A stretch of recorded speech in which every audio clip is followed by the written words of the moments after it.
매년 10월 마지막 주일은 전 세계 기독교가 함께 지키는 종교개혁 주일, 종교개혁 기념주일입니다.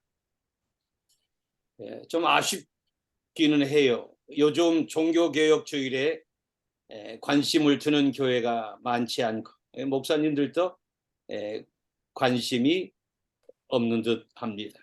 하지만 이 개혁은 오늘도 계속되어져야만 합니다. 아멘.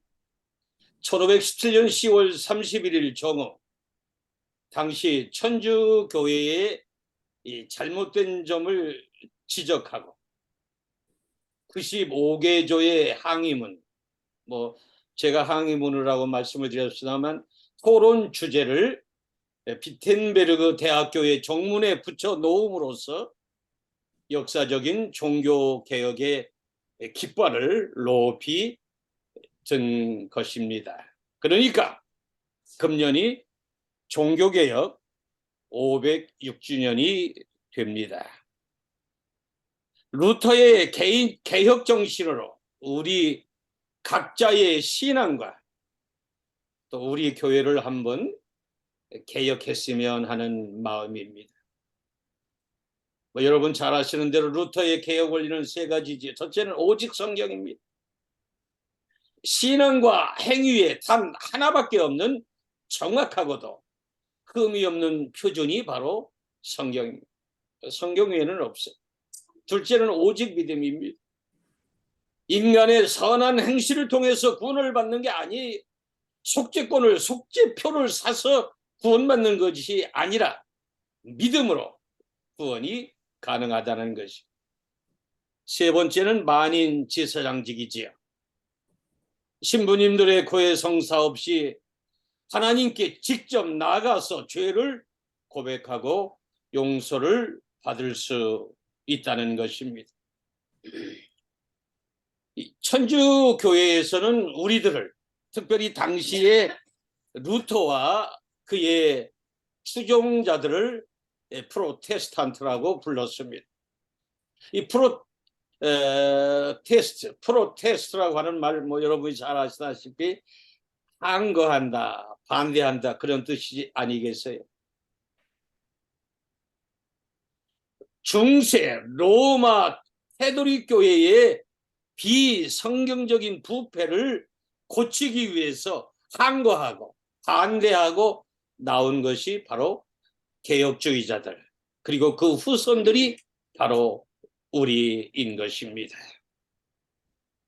저는 이 마틴 루터보다 1500년 전에 예루살렘 성전을 개혁하셨던 예수님의 개혁 정신을 통해서 정말 오늘 내가 바꿔야 할 게 무엇인가, 우리 교회가 뭔가 개혁할 것은 없는가 생각하려고 합니다. 거창하게 개혁이 아니더라도 정말 나와 우리 교회는 바꿀 것이 없는가 한번 생각해 보자고 하는 말씀입니다. 12살 이상 유대인 남자들은 1년에 3번 유월절, 오순절, 장막절 3번 예루살렘 성전에 올라가 하나님께 반드시 제사를 드려야만 했습니다. 성경에 보면 예수님의 성전 정화, 성전 개혁 사건이 요한복음 2장에 보면 공생의 초기에 하신 것으로 기록되어 있습니다. 오늘 본문 마태는 마지막으로 기록했는데요. 그래서 이 성전을 정화하고 성전을 개혁한 것이 한 번이냐 두 번이냐 논란이 있긴 합니다. 마태의 기록에 따르면 예수님께서 십자가에 달리시기 전 마지막으로 유월절을 지키시기 위해서 예루살렘을 방문하셨을 때 예루살렘 성전에 나서 제사장들과 유대인들이 비신앙적으로, 세속적으로, 탐욕적으로 타락됨을 목격하시고 일대 개혁을 단행하셨습니다.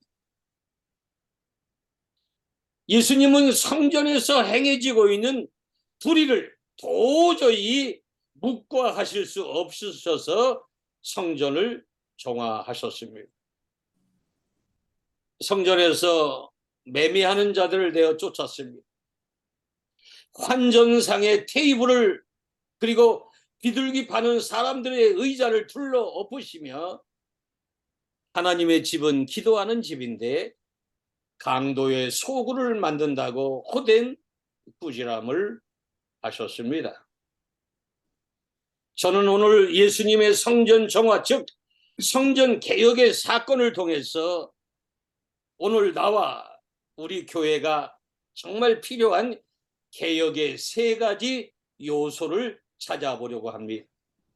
첫째는 편리주의를 개혁해야만 합니다. 좀 편하고 쉽게 신앙생활하고 있는 우리의 자세가 맨 먼저 바뀌어야 돼야 합니다.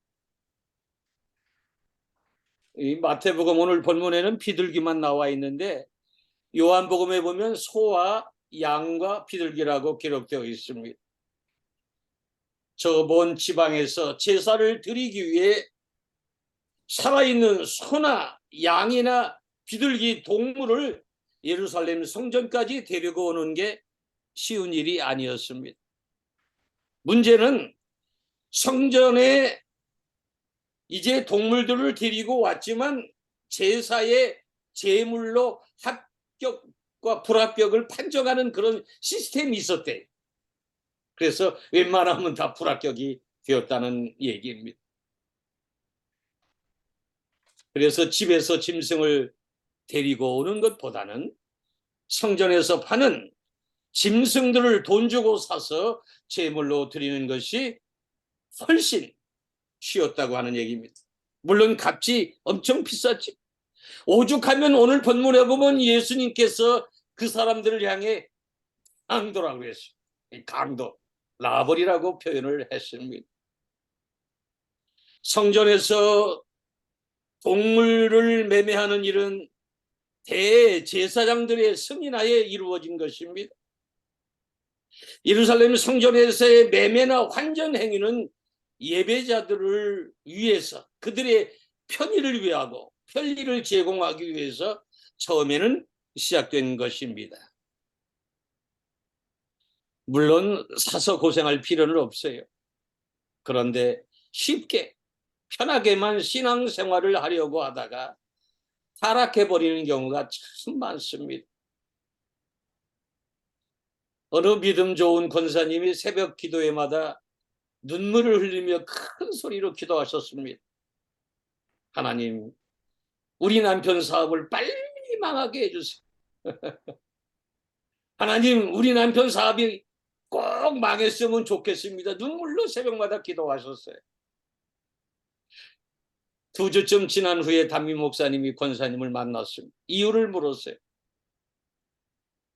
사업이 힘들고 어려울 때는 수요예배, 주일예배, 금요 구역예배, 철야예배, 새벽 예배를 빼먹지 않던 남편이 사업이 점점 커지고 규모가 확장되니까 신앙생활을 게을리하고 접대한답시고 술도 마시고 세상을 향해 가고 있으니 차라리 남편 사업이 망해서 신앙생활이라도 잘했으면 좋겠다고 하는 그러한 말씀이었습니다.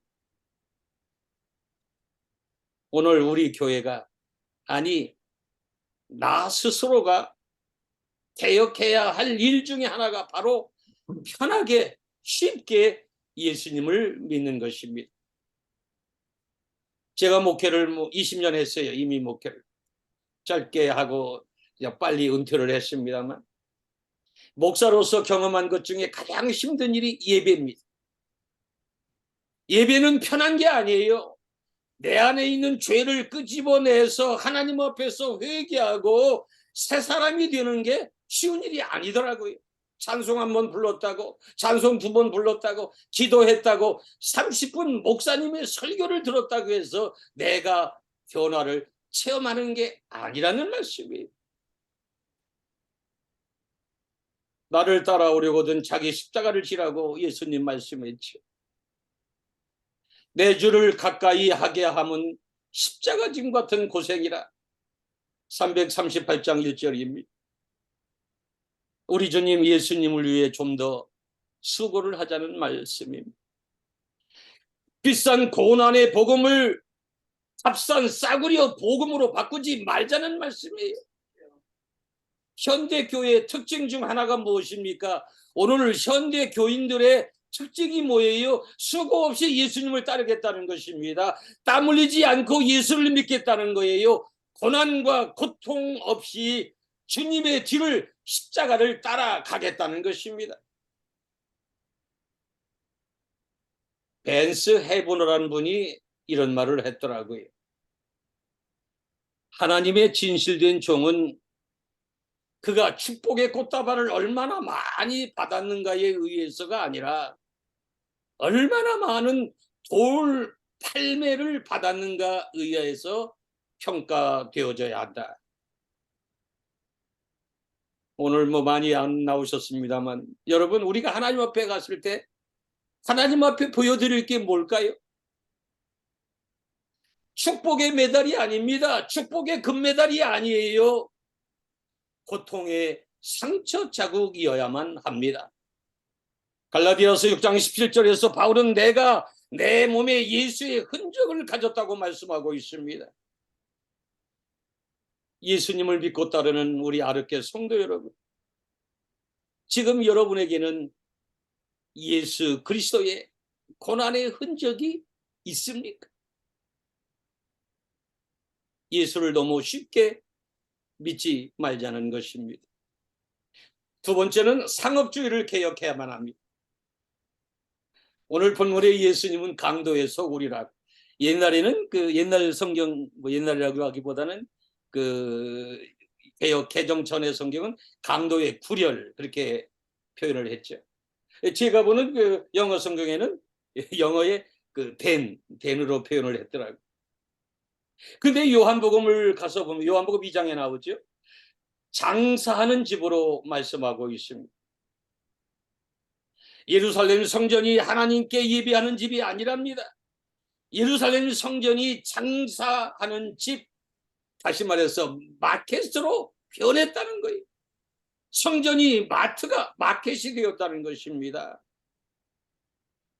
본문 12절에 성전에서 매매하는 자, 돈 바꾸는 자, 비둘기 파는 자들이 나오죠. 이들은 예배자들을 돕는다는 구실로 대제사장과 결탁을 해서 온갖 비리를 자행했습니다. 동물 파는 사람들은 비둘기나 소나 양을 엄청 비싸게 팔아 일정액을 이 제사장 혹은 대제사장에게 상납하고 자신들의 목도 단단히 참겼는데, 그런데 어떤 주석에 보니까 성전에서 돈을 버는 이 매매하는 사람들, 환전하는 사람들이 다 대제사장 혹은 제사장들의 친척들이었다는 거예요. 친인척이었다는 거예요. 하나의 카르텔을 형성하고 있는 것입니다. 예수님 당시 세 종류의 화폐가 통용되었지요. 로마 화폐, 그다음에 헬라 사람들이 쓰는 헬라 화폐, 그리고 유대인들이 쓰는 유대 화폐, 이 세 종류의 화폐가 있었어요. 근데 출애굽기 30장 13절에 보면 12살 이상 유대 남자들은 1년에 반 세겔씩 성전세를 내야만 했는데, 그 성전세는 반드시 유대 화폐로만 바쳐야 했습니다. 그래서 당시에 로마 화폐나 헬라 화폐를 사용하는 사람들은 부득불 유대 화폐로 환전을 해야 했던 것입니다. 단순히 환전만 해줬으면 문제가 없어요. 그런데 여기에도 엄청난 환전 수수료를 받아, 좀 죄송합니다, 처먹었어요. 이럴 때는 처먹었다고 해도 돼요. 여러분, 구약 그 레위기를 읽어보면 비둘기는 정말 가진 것 없는 가난한 사람들이 드리는 제물입니다. 제가 목회하면서 어느 분에게 교회 나오세요. 교회 나오세요. 근데 이분이 정말 애절한 마음으로 그런 말씀. 하나님 앞에 드릴 헌금이 없어. 그렇게 말씀하신 직접 들었어요. 가난한 사람들, 소나 양을 바칠 수 없는 사람들이 비둘기를 잡아서 제사를 드렸는데 어느 분 주석에 보니까 정말 가난한 그 사람을 위해서 오늘 그 달러 가치로 해서 25센트를 주면 비둘기 한 마리를 살 수 있었답니다. 25센트. 코로 하나면 살 수 있는 비둘기를 당시 그 이 장사꾼들이 무려 4달러를 받고 팔아먹었대. 4달러를 받고. 예수님 말씀 정확해. 강도예요, 강도. 성전에서 매매하는 사람들, 돈 바꾸는 사람들, 비둘기 파는 사람들, 심지어 대제사장들까지도 하나님께 드리는 희생 제사에는 관심이 없고 성전을 이용해서 자신들의 배만 채웠다고 하는 말씀입니다. 하나님께 바쳐질 거룩한 제물을 비싼 돈으로 팔아야 할 상품으로 그냥 만들어 버렸습니다. 저는 이게 코미디를 좋아하는데 옛날에 어느 코미디에 나온 이야기를 제가 직접 봤어요. 들었어요. 그 코미디를 듣고 참 한동안 뭐랄까요, 머리가 띵했습니다. 목사가 강대상에서 설교를 하고 있는데 그날따라 늦게 온 교인들이 몇 분 늦게 들어왔어요. 그러니까 목사가 한다는 말이 돈 들어온다. 돈 들어온다. 소리를 질렀다는 것이. 오늘 우리 교회가 경계해야 될 일 중에 하나가 바로 상업주의, 이익주의 이것입니다. 여러분, 예수님 믿는 것은 손해보는 것입니다. 손에 뭔가를 잡기 위해서가 아니고 버리고 허비하기 위해서 예수님을 따르고 있어요. 이 뭔가 남는 장사하려고 교회에 오는 게 아니잖아요. 우리는 어떤 것을 기대하거나 엄청난 축복을 미리 계산하고 하나님께 헌금하고 예배하는 게 아니란 말씀이에요. 복받기 위해서 헌금하는 것은 죄의 문제를 해결하기 위해 속죄권을 사는 행위와 똑같습니다. 루터 당시에, 이 종교개혁 당시에 타락한 교황이 떠들고 다녔어요. 돈을 많이 내고 속죄표를 사면 죄 크게 용서를 받고 돈을 조금 내고 속죄표를 사면 적은 죄만 사유함을 받게 된다고 떠들고 다녔습니다. 성도 여러분, 기도하는 집이 강도의 소굴이 되었습니다. 하나님의 집이 장사하는 집이 되었어요. 디모데전서 6장 5절에 경건을 이익의 방도로 생각하는 자들이라고 하는데 그 사람들이 누굽니까? 바로 바로 우리가 아닐까 생각해 봅니다. 그러면 오늘 우리에게 필요한 개혁이 무엇일까요? 재물로 재물되게 하자는 것입니다. 하나님께 드릴 재물을 상품으로 만들지 말라는 것입니다. 성도로 성도되게 하자는 거예요. 성도는 돈이 아닙니다. 교회에다가 돈을 갖다 바치는 많이 모신이 아니에요. 금고가 아닙니다. 목사로 목사되게 하자는 것입니다. 교회로 교회되게 하자는 것이 바로 우리의 개혁의 당위성입니다. 우리는 이것을 아르케라 그렇게 말하고 있지. 이제 마지막으로 형식주의를 개혁해야만 합니다. 오늘 우리가 드리는 예배가 혹 형식적인 예배는 아닌지 살펴보자는 말씀이에요. 본문 13절에 저희에게 이르시되 내 집은 기도하는 집이라 일컬음을 받으리라 하였거늘 너희는 강도의 소굴을 만든다. 예루살렘 성전의 존재 목적이 뭡니까? 여러분, 성전에 왜 갑니까? 하나님께 기도하고 예배하기 위해서요. 그런데 보세요. 동물들의 배설물로 인한 악취가 풍겨요. 여기저기 소 울음소리, 비둘기 날아가는 소리, 양의 울음소리, 매매하는 자들의 미국식으로 얘기하면 뭐 $100, $200 흥정하는 소리, 동전 소리 등으로 혼잡한 이러한 이 마켓과 같은 곳에서, 시장터에서 진정한 예배가 되겠는가 하는 말씀입니다. 그렇지만 많은 유대인들이 자기는 예루살렘 성전에 다녀왔다는 거예요. 예루살렘 성전에서 하나님께 희생 제사를 드렸다는 것입니다. 나는 하나님의 집에 가서 기도하고 왔다는 거예요. 형식만 남아 있습니다. 나는 오늘 주일 예배를 드렸다는 겁니다. 오늘 우리의 신앙생활에 형식주의가 없는지 한번 살펴봅시다. 설교는 많아요. 그런데 결단이 없어요. 은사는 많은데 열매가 없습니다. 여기저기 사랑을 부르짖는 사람이 엄청 많은데, 사랑을 설교하고 사랑을 노래하고 있는데 교회 안에 이웃을 향한 진정한 희생이 없어요. 교인들은 넘쳐나는데 크리스찬이 없다는, 성도가 없다는 말씀입니다. 예배는 차고 넘치는데 회개가 없다니까요. 시편 51편 16절에서 17절입니다. 주께서는 제사를 기뻐하지 아니하시나니 그렇지 아니하면 내가 드렸을 것이라. 주는 번제를 기뻐하지 아니하시나이다. 하나님께서 구하시는 제사는 상한 심령이라. 하나님이여 상하고 통회하는 마음을 주께서 멸시하지 아니하시니. 오늘날 예배에 상한 심령이 빠져 있습니다. 사무엘상 15장 22절입니다. 여호와께서 번제와 다른 제사를 그의 목소리를 청종하는 것을 좋아하심과 같이 좋아하시겠나이까. 순종이 제사보다 낫고 듣는 것이 순양의 기름보다 낫다고 말씀하고 있습니다. 이사야 1장 11절에서 13절입니다.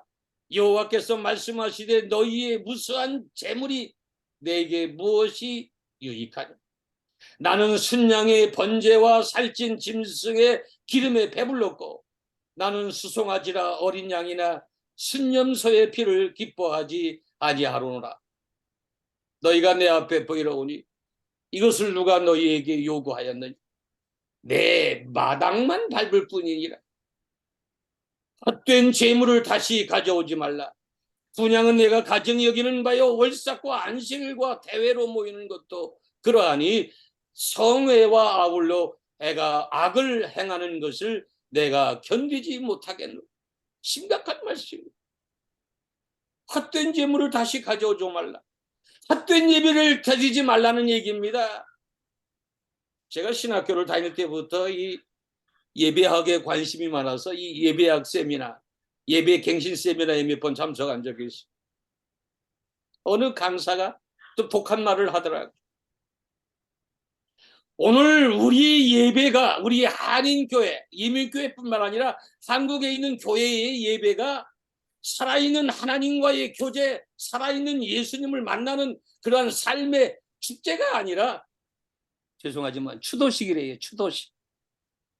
죽은 사람 앞에 놓고, 우리 감리교에서는 촛불 켜잖아요. 촛불 켜놓고 며칠 후 요단강 건너가 만나리 추도 예배를 드리고 있다는 말씀을 맺습니다. 오늘 종교개혁주의를 맞이해서 다시 한번 나 자신의 잘못과 비리를 시정하고 회개하면서 뭔가 좀 개혁을 해야 할 것입니다. 잘못된 것을 고치는 것이 개혁입니다. 고치고 또 새롭게 고쳐야 하기 때문에 개신교예요. 문제점을 시정하는 데 더 노력해야만 합니다. 그러나 우리가 한 가지 명심해야 할 게 있습니다. 주의해야 할 게 있습니다. 세상이 변할 것을 기대할 수 없어요. 교회가 바뀔 것 같지가 않아요. 사람이 쉽게 변화되지 않는다고 하는 가정입니다. 그래도 오늘 우리가 개혁, 우리가 종교개혁을 계속해야 할 텐데 바로 이것은 나 한 사람, 우리 교회 한 교회가 바뀌면 됩니다. 권리주의, 상업주의, 형식주의를 나 먼저 개혁하면 됩니다. 아멘. 감사합니다.